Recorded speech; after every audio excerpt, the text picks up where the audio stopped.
Welcome to the show. It's been a great summer so far, and I hope it's been a good summer for you guys. In today's show, we're going to talk about our fall food plots and what we're going to be planting, because right now is the hard time of planting your fall food plots. And with the really wet spring and early summer months that we had, our soybean crop wasn't as good as we'd like it to be. So we're going to rely a lot on our fall food plots, and we're going to show you exactly what those are, how we plant them, and hopefully give you guys some really good tips on how to do them. Here we are, August 4th. Just spread some urea over this plot. Gonna get ready to put some real world wildlife seeds, some fall plot topper on right now. We're up above the swamp, I call it, on my farm. This is one of my better plots up here. It's pinched in between two ridge lines. There's lots of bedding up here and major travel corridors come fall. Just a real secluded little plot up here, so it's good for all day movement, and we get the right food up here. It should be good come fall.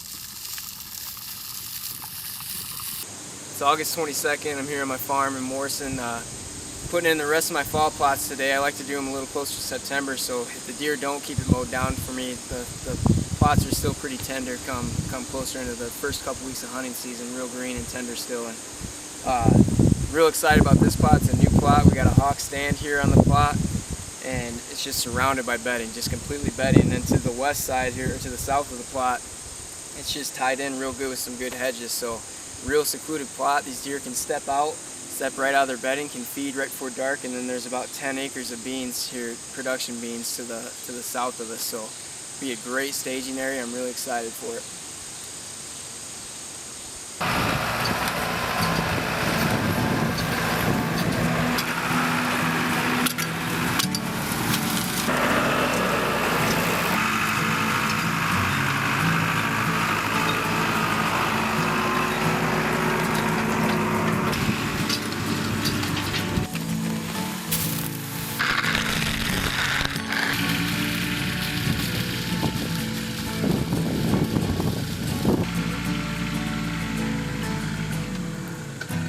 Getting ready to put in this little micro plot into real world chicory and clover blend, and I just want to hit a couple points real quick on this plot.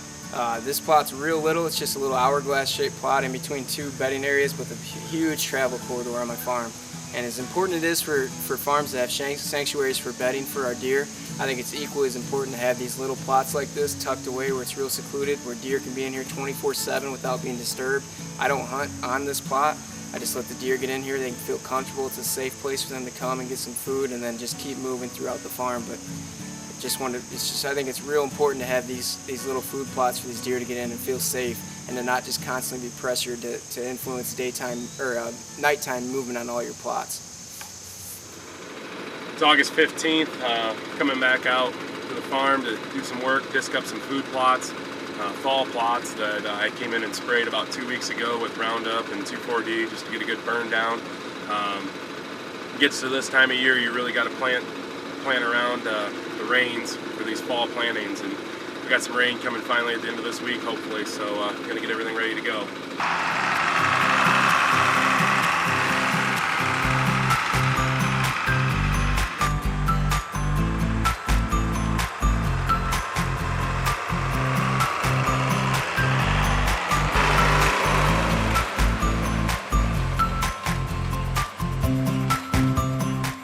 Okay, we just finished up our last plot disking, so we're going to take a quick lunch break, head up to the house, and come back out this afternoon and throw some seed on the ground. This plot's a brand new one, so there was a lot of thatch on this plot, and of course then you got to go over it over and over and over again to kind of get that stuff broken up. But sometimes it works okay. Even if you get a rain on top of that thatch, it kind of covers it up, keeps it wet. Great staging area here in between a couple big production fields. If nothing else, it'll be a great observation stand this year. So, and this food plot might be a spot where deer can stop and grab a bite to eat and give us a shot opportunity this fall. Okay, back out here again. Getting ready to put everything in the ground now. Gonna put some of our harvest salad and our plot topper into this plot. One of the plots we disked earlier this morning. So get this stuff spread, covered up, dragged in, and then hopefully get a rain here in the next day or so and get the stuff up out of the ground, sprouted.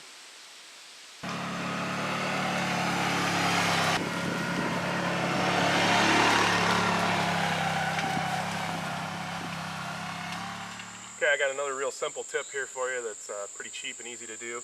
I watch a lot of people struggle with this when I see them put in their own food plots. Most times when you're doing these little kill plots, it's a real small plot, just like this one here we did.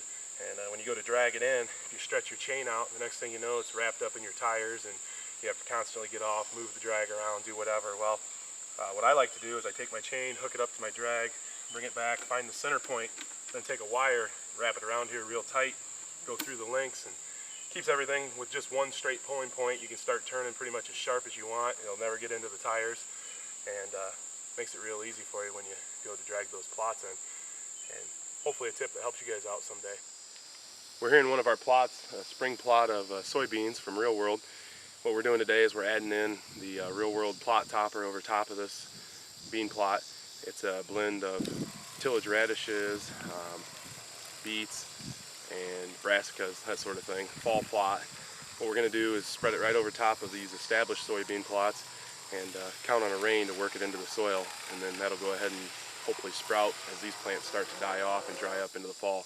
Works great in a field of corn too, so we're going to be doing the same thing in a couple of our corn plots here in a little bit.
Got done pulling the card, checking the camera, bringing the family out here tonight. We got the food plot ready here for some harvest salad. So no better feeling than getting your family out in the outdoors. So.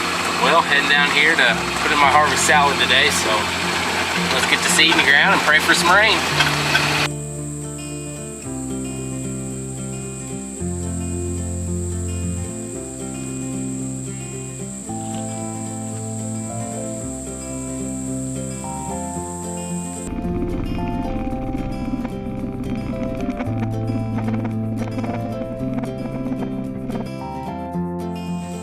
Alright, I just got her dragged for the first time. I'm going to go ahead and put the seed in the ground. I'm going to drag her again, so looking pretty good.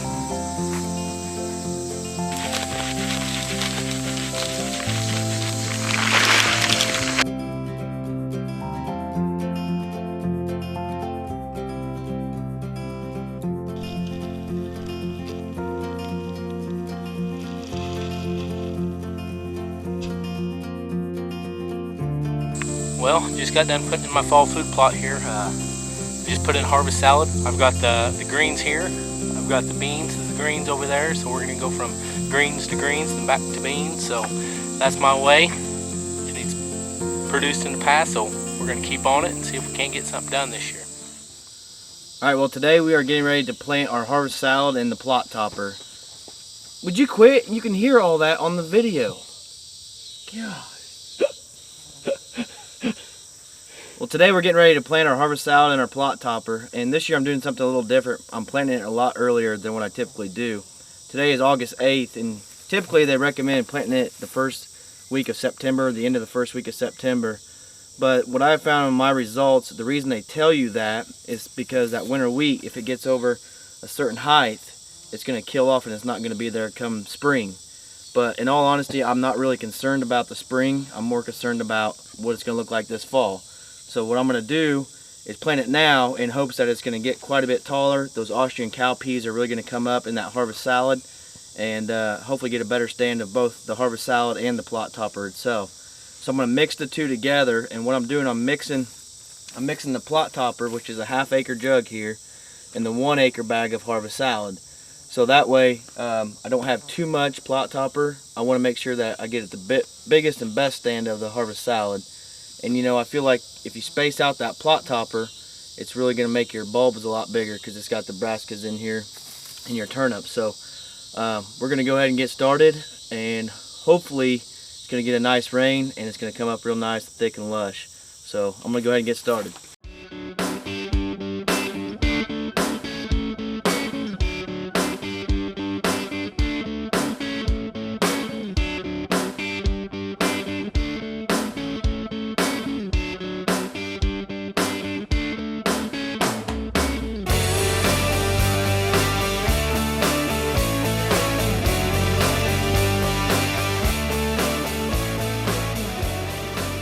Just a real quick planting tip here.